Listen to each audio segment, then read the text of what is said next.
Welcome to Islamic Life Coach School podcast. Apply tools that you learn in this podcast and your life will be unrecognizably successful. Now your host, Dr. Kamal Akhtar. Hello everyone. Peace and blessings be upon all of you. It is with great enthusiasm that I want to welcome you back to the Islamic Life Coach School podcast. I am so excited that you could join me today because today I'm going to dive into something incredibly fascinating. And I've been working on this topic again for a while now, but just trying to optimize my way for delivering this information. I find this topic extremely fascinating and life-changing. So I hope you're holding on to your hats. Today we're talking about the Polyvagal Theory and your self-regulation. This theory will help you create amazing change in your life.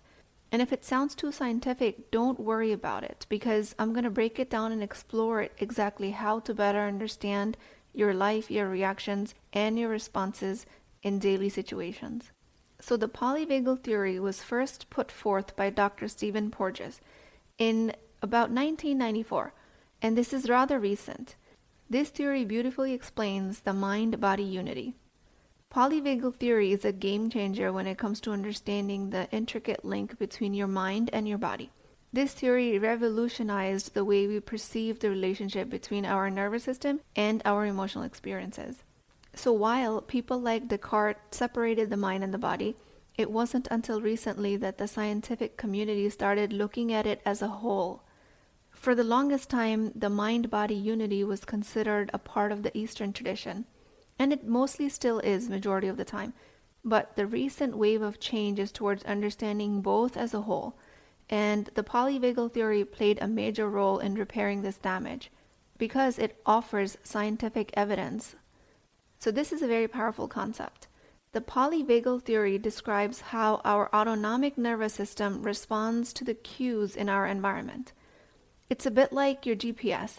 When you're driving, your GPS assesses the traffic, the roadblocks, and it helps you navigate. Simply, Polyvagal Theory is about how your body, which is your inner GPS, evaluates safety and danger and influences your reactions. So simply speaking, you can consider the autonomic nervous system to be the automatic nervous system. And the main character at play in this automatic nervous system is the vagus nerve. And don't be fooled with the word nerve.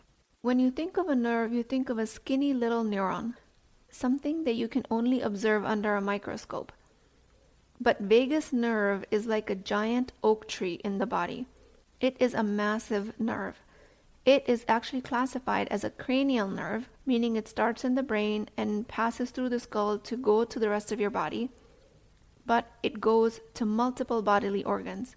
Vagus actually means wandering, and in that essence, they call it wandering because they found the vagus nerve to be going to the gut, the heart, the throat, and it collects information from environments and acts as the brain of the body.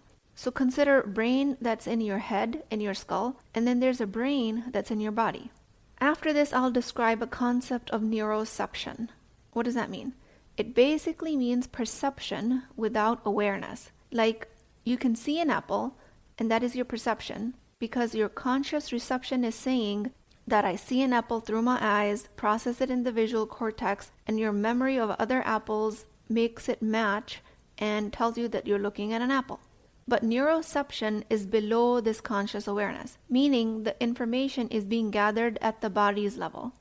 Neuroception is an extremely effective and automatic way of gathering information. It's a neural process of evaluating risk in the environment and adjusting our physiological response to it. It helps us deal with potential risks, all subconsciously. This mechanism scans the environment for danger and safety, and it's doing it continuously without us noticing. So neuroception and autonomic response happens at the body's level below conscious thinking. And this level of data gathering is the function of the vagus nerve. Neuroception is happening all the time, but it only comes to awareness when we pay attention to it. Like when you sense your toddler walked away in a crowded theme park, there is a science behind it. When they say that moms have eyes in the back of their heads, it's because your body senses at the level of neuroception that something is happening, and you pay attention to it through your motherly instincts. You pay attention to that uneasy feeling in the body. Then you bring it to your awareness that something has gone wrong. And then your alertness engages. And then you see your toddler chasing a bird in the other direction. This all, of course, happening within seconds. But it starts at the body's level. So that flow of information from subconscious and conscious is ever present, always happening. That's why if you're responsible for a hyper child and you're responsible for their safety, it becomes exhausting because you always have to bring it into your awareness, the possibility of something bad happening. And that level of awareness involves your prefrontal cortex. That's the most energy consuming part of your brain. So then so far we discussed polyvagal theory, vagus nerve as the main character, neuroception as the main process. Now I'm going to tell you about the 3 main states that are part of this nervous system. And these states are better visualized if you think of a ladder, which has top, middle, and bottom sections. These states are hierarchical in nature and each is associated with a certain emotional state. Topmost level of this hierarchy is called the social engagement level. This is our body's understanding of safety. This is when you feel calm in someone else's presence. You feel calm when they are calm. You feel grounded when they are even keel and grounded. Your body senses safety and this automatic nervous system sends cues of safety to yourself. It tells you it's okay to relax, there's no threat there. This state is where human beings thrive. They grow, they explore, they contribute, they make connections. And of course, this name, social engagement, implies when you are connecting with others in a social situation. But that in itself is a limiting view, because the same system of safety is engaged when you are in a state of khushu in your salah, when you are calm and connected in your prayers with Allah subhanahu wa ta'ala. The same system is engaged when you are connected in your dua. This is a signal of safety. These moments are to be cherished and memorized because this is a blessing of Allah, divinely ordained way of human beings to be able to regulate themselves through social connections or through this connection to Allah. And this is an indispensable tool to help your body understand safety and for you to recreate safety on your own. So this was the topmost level. Then there is the middle level of the ladder. This is where fight and flight lives. This is a mobilized state. This is if you are in a heated discussion with your spouse and you notice your voice getting louder and your heart beating faster. This is the state you're in. This is your fight and flight kicking in. Anytime you need to engage your defenses, become engaged enough to be on the offensive, this system will come online. This is a high energy state and is actually not regulated by the vagus nerve. This is regulated by the sympathetic nervous system. Then you have the lowermost stage of the ladder, which is the freeze state, like playing possum, playing dead in the face of danger or under pressure. So this is a state if you're in a chronic, overwhelmed, or burnt out state from pressure of work. This state gets engaged and it renders you incapable of dealing with any more stress. This is when you've burnt out your fight and flight system and you have no more energy left. All you can do is crawl up in bed and bury yourself under a blanket. In this state, even if you wanted to, you couldn't mobilize yourself. All you can do is immobility, rest, hide, lights off, no engagement. This is the bottommost part of the autonomic hierarchy. Part of the vagus nerve is responsible for this state. This happens, for example, if you went to the dentist and instead of cleaning, he also offered you that you need x-rays. And after reviewing the x-rays, he told you that you need all of your wisdom teeth extracted. It's possible that at the news of this, your freeze system becomes online. You're scared of the pain. You don't have dental insurance. You don't know where the funds will come from. If you were to become angry, that would have been your flight system. But through freeze system, it would be that you mentally check out. The dentist would be standing there blabbering about all the benefits of why this needs to be done, while you intellectually cannot gather any of this information and you have no idea what he's saying because all of the rest of the systems have shut down. This is almost a state of paralysis, and all energy is going into just keeping the vital systems of the body functioning. Higher level of thinking, understanding, comprehension, all of that goes offline. So if you find yourself trying to focus on what the dentist is saying, but you don't seem to understand, You seem to have forgotten plain English. You are in a possum freeze state. This is the bottommost level of the hierarchy. None of these states are good or bad. All of them are created for some benefit that they can provide. And you are always either moving up or down in this hierarchical system, on this ladder of states. You are never just stuck in one level. So far a recap. Polyvagal theory that combines mind and body using scientific explanations, vagus nerve that is a giant nerve in the body, neuroception that is the automatic level of perception through your body's level, and the three main states of this nervous system. How is this level of scientific knowledge supposed to help me, you might be wondering? And that is where this podcast comes in. It took me all of this time to lay this foundation just to be able to tell you how you can help yourself in real life situation, how you can use this knowledge to self-regulate. And with any scientific knowledge, it does not prove itself useful unless we can use it to benefit ourselves, others, or above all, to create a close connection to Allah subhanahu wa ta'ala. Based on this information, your job is to recognize these states and navigate between them effectively using your conscious mind. I realize the automatic nervous system implies that it is happening to you automatically. So it's not like you can stop it from happening. And yes, you are right. You can't stop the initial reaction of the nervous system from happening because it is outside of your control by definition. But you can bring each state into awareness and consciously decide if you want to stay there or not. Remember, our goal isn't to avoid the fight and flight or freeze state, but to understand and navigate between them better. All of this is to be considered as a part of your emotional protective layer. Polyvagal theory isn't just a concept, it's a lived experience. It's the tension you feel when your in-laws visit, and the peace you feel when you hear the adhan, and the adrenaline rush you experience when you're running late for a meeting.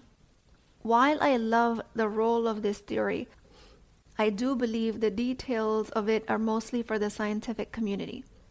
What I told you is just for foundational purposes. If you want to go beyond that, there is so much more you can learn.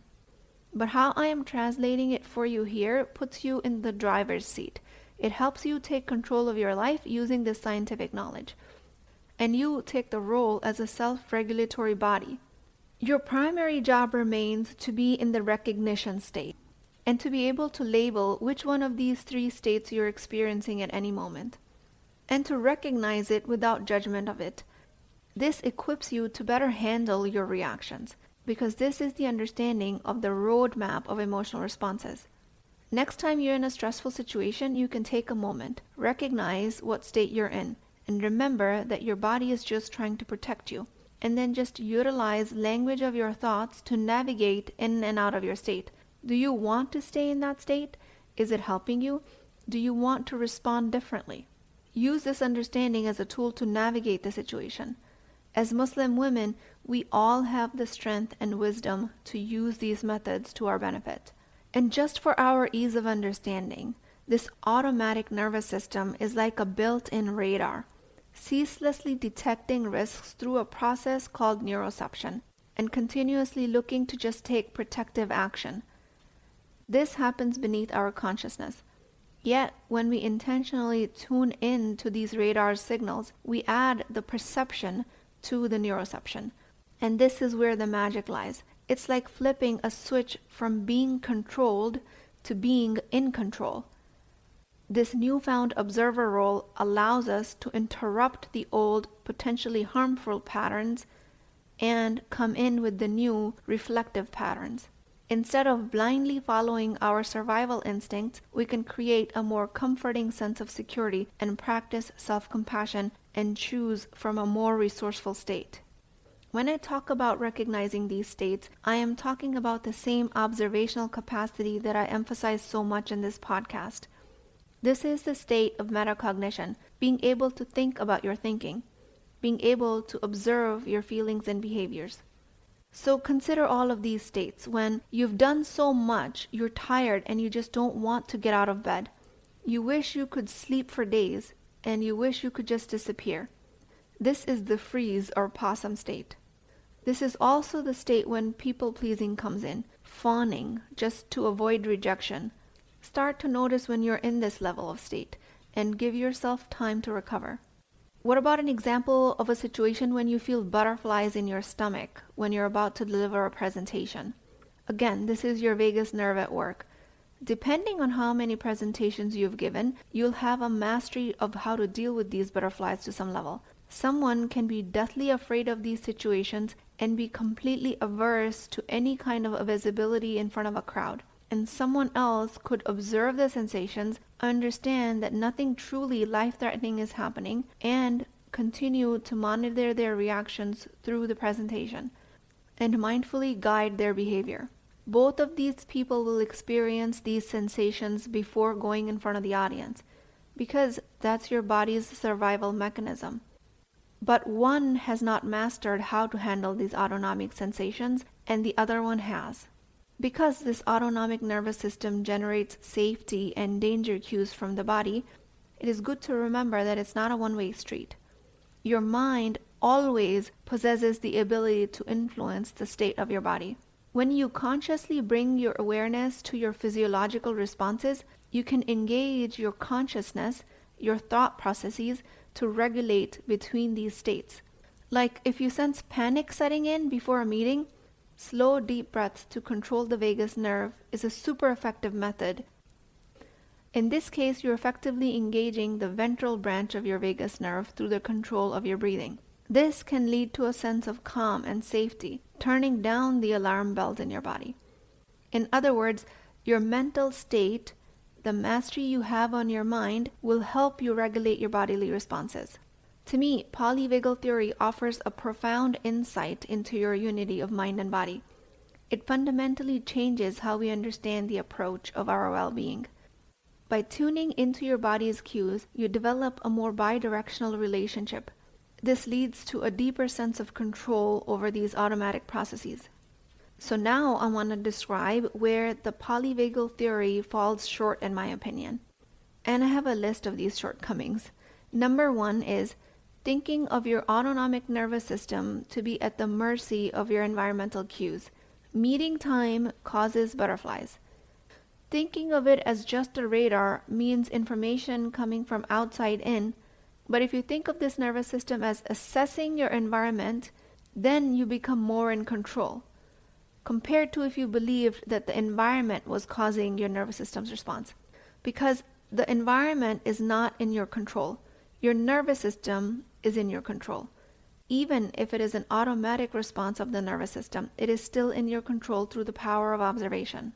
If you consider your nervous system as simply a receiver of external stimulus, you may feel that you're at the mercy of your surroundings. But if you shift your perspective to understand that your nervous system is actively interpreting and giving meaning to your environment, you gain a sense of control. While you can never control your environment, you can influence your nervous system's responses after they have gone through the stage of being automatic. And this again through the power of mindful observation. Rather than thinking of your nervous system as merely a radar, passively receiving information from the outside world, consider it as playing an active role in interpreting and assigning meaning to your environment. This perspective provides a better sense of autonomy over your responses. Okay, then comes the second shortcoming. Again, in my humble opinion, Polyvagal Theory doesn't say anything about how to deal with these lower ladder states that feel horrible in the body. When you are feeling afraid or mentally exhausted, you can try and reason yourself out of the emotional state. But your autonomic nervous system, by way of neuroception, can always override that.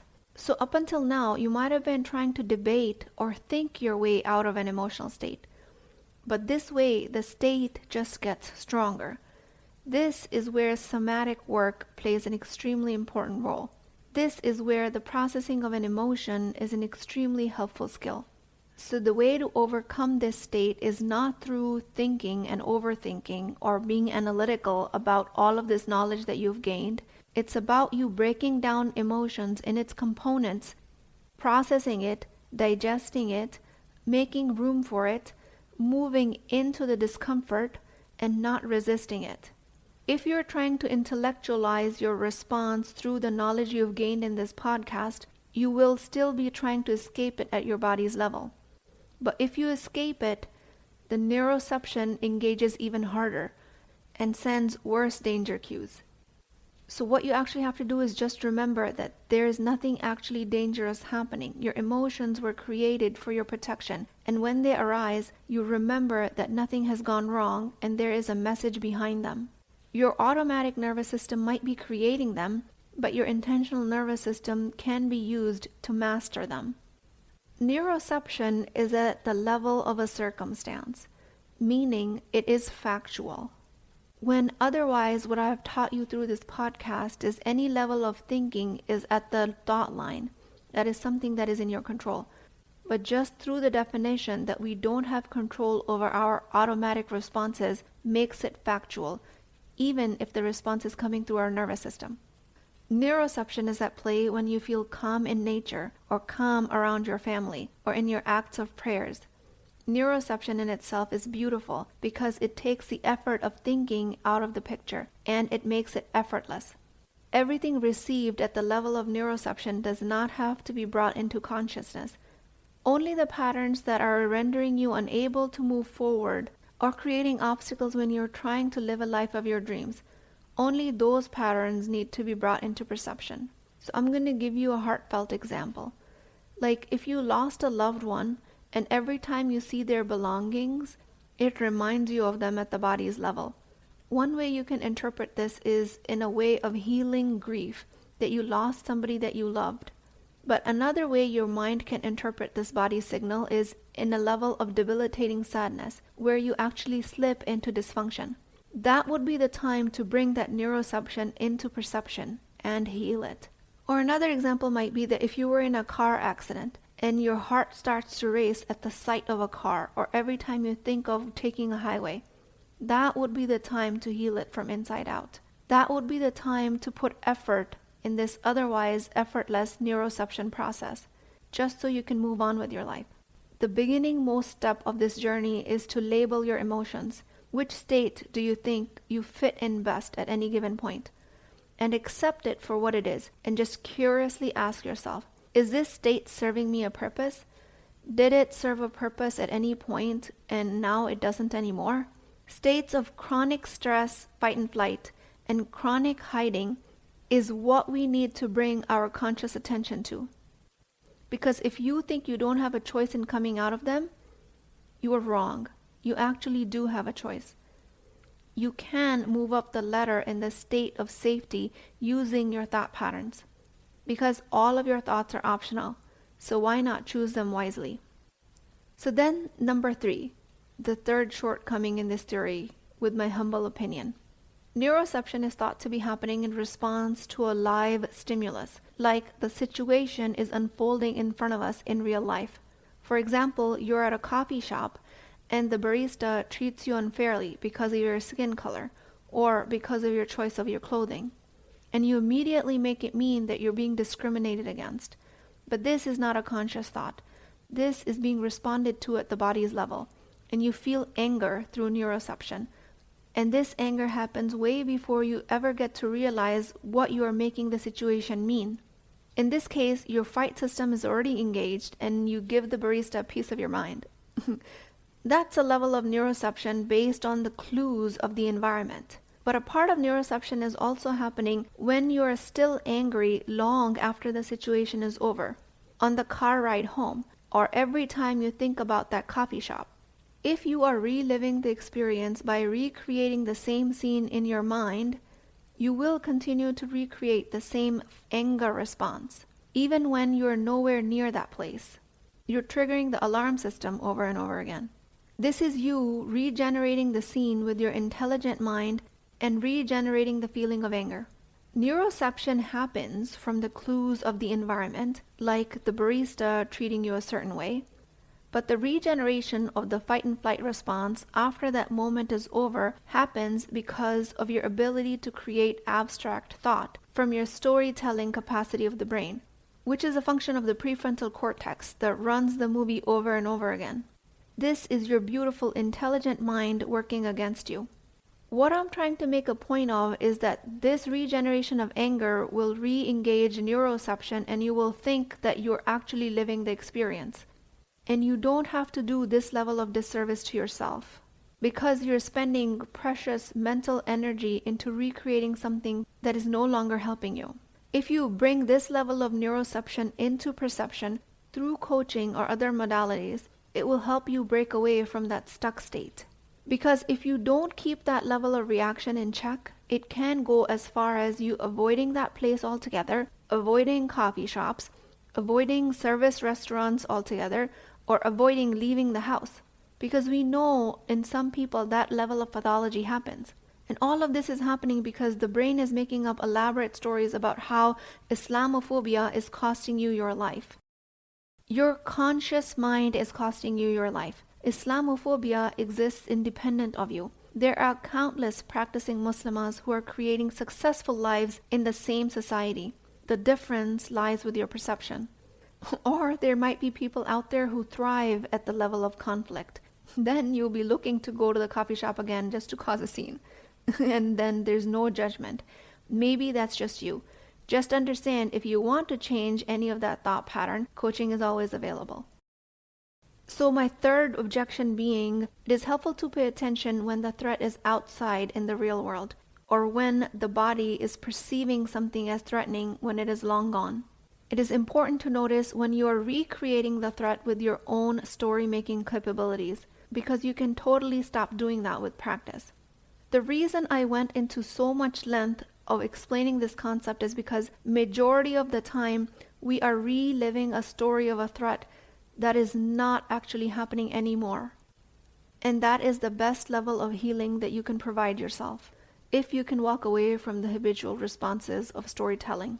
The same level of neuroception creates a bad relationship, let's say, with the weighing scale when you're trying to lose weight, but you've been unable to and the number goes up and down. You create a sense of aversion just looking at the weighing scale. Body will program your reactions in the subconscious in the name of efficiency. And your mind responds with, this is never going to work, I can never lose weight, I don't have self-control, I don't like my body. Then the subconscious mind will program this language in the name of efficiency. And you won't even know that this is happening in the background. Another example is that maybe your body sends you danger cues in face of intimacy with your husband when he approaches you lovingly, because you've been body shamed all of your life. And through this extreme level of action and reaction, an ongoing cycle of neuroception, now a halal act of pleasure becomes unavailable to you. What is happening is when you imagine and reimagine the worst case scenario, then the body says, no worries, no need to recreate the story so many times and waste all of that energy. I'll make this job easy for you, and I'll program these danger signals at the neuroception level so that they're readily available to you next time you think about it. It is fascinating how efficient your body is. But this is exactly why Dr. Bessel van der Kolk wrote a whole book named The Body Keeps Score. Because all of that is being programmed, and all of that can be deprogrammed. So I've tried my level best to demystify the scientific jargon just to make it applicable to your change. And this is what I teach in my coaching program at a much deeper level at Empowered Muslim Women. When I refer to the lower brain and the higher brain through my teachings, I'm referring to the body's brain as well. It is not just the brain in a sense that's a solid organ in your skull. I'm also talking about the brain in your body. When we think of a brain, we think of the organ in the literal sense, but it also includes the nerve that acts like the brain in your body. So let me give you a real life example. We were at Legoland, Florida, which is a kids theme park, and my kids were little at that time. We were all there as a family, and my daughter must have been around 3 or 4. We were walking around. They were sitting in a stroller at times, and other times they weren't. So what we do when we are in crowded spaces is that one parent will walk in the front so we know where we're headed, and the other parent will either walk behind or push the strollers just to take control of the kids. And mostly if they're walking, we're holding hands. But this time, I don't remember what happened. Either she insisted that she let go of my hand, or something happened that she was actually walking behind us. So it was my job to keep an eye on her. And I was frequently turning around just to see that she was there and to make sure that she was there. And the entire time I turned around, she was following diligently. And this was happening for a long time. And maybe because of that, I relaxed a little. I thought to myself, she's right behind me, she's coming. Then my gut brain would say, let's check, make sure nothing is going wrong. And I would turn and she would be there. Then we were walking along and then time came for Salah. We decided that we were going to take a break and sit down and pray. So we made a turn into a somewhat isolated area and we were about 15 feet in and I turned again and she wasn't there. My daughter was not behind me. My heart jumped into my throat. My eyes started scanning the crowd fiercely. My limbs became ready to run. I could feel the rush of adrenaline like 20 espressos had just been injected into me. I immediately got my husband's attention. I started shouting instructions to my older one, who was going to stay on the bench with my younger one, and my hubby and I were going to go in opposite directions looking for her. That you were supposed to shout out the description of the kid instead of the name so people who were far away could actually identify if they saw the person with that description. So my mind was getting ready to shout out her description, pink shirt, black pants, but before I could do that, I spotted her walking in the opposite direction, eating something that we had bought, completely oblivious to the fact that her parents weren't in front of her. Those few moments of my life have been etched into my mind, and for good reason. When I was in that state, I ran like I had never run before, even though a moment before my legs were super tired and hurting from walking in the park all day. Engagement of the fight and flight system played a beautiful role in that moment. My physiology changed immediately. I became equipped to handle that situation. It definitely did not feel good because my heart was ready to pound right out of my chest, but it did serve a purpose. And in this situation, even if something feels bad, served a purpose of a higher brain. If I had froze and collapsed under the pressure of possibly having lost my daughter in the crowd, then my husband would have had to deal with two situations. And that would have been the lower brain in that case, because it would not have served the purpose of helping me find my daughter. And if, after the flight system engagement, I had found my daughter and I were to become extremely scared for her safety from then on, restricting family outdoor activities, avoiding crowded places altogether, or yelling at her out of anger just to pacify myself, those would not have been helpful. And by definition, those would have been the function of my lower brain. And you might have advice for me as a parent, like people can use child harnesses, or people even use like key finder alarms to locate their children. And yes, those are all good measures. But in my defense, she's really not a wanderer. She's very diligent about following instructions. And we did take a few trips afterwards where I made the kids wear a name band. But alhamdulillah, we never had to use that. What I'm trying to tell you is that higher and lower brain optimization, the way I teach, has nothing to do with the structure of the brain or the nerves in the body. The higher brain isn't defined by its location. It's defined by the function it provides. Your body's brain can act like the higher brain if it serves you finding your missing kid. So thinking of the mind and body as separate doesn't only hurt us at the physiological and the biological level. It hurts us in our mental and emotional wellness states as well. And of course, it hurts us in our spirituality.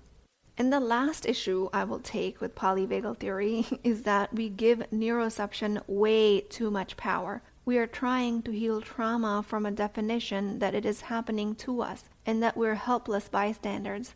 Because the automatic nervous system will do what it does, and that does not mean that we have to sit there and take it.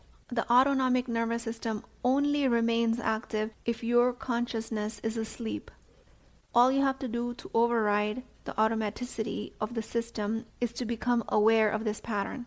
This information alone will open floodgates so you can exchange information between the conscious and the subconscious at your will, at your command.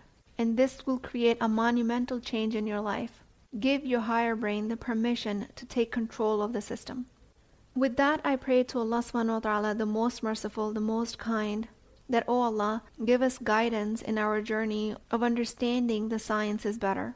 Help us utilize this knowledge that you have blessed us with to navigate through our lives with wisdom, patience, and spirituality. Oh Allah, Grant us the strength to handle our emotions and stresses gracefully, and bless us with peace in our hearts and minds. Ya Allah, as we strive to improve ourselves, keep us humble and help us remember that our ultimate success lies in pleasing you, O Allah. Please keep me in your du'as. I will talk to you guys next time. If you're interested in getting coached by me, I'm offering a very affordable opportunity to do that with Wisdom Wednesdays. This is not a course, not a lecture. This is an opportunity for live coaching, real change with Islamic adab and etiquette. You do not need more information. You actually need a space to create change. At $19.99 a month, which is the price of takeout dinner, you as a Muslim woman will create confidence, intimacy, and connection without shame or fear of judgment, because your privacy is my highest priority. So join at www.islamiclifecoachschool.com. Resources, Wisdom Wednesdays. I'll see you inside, inshallah.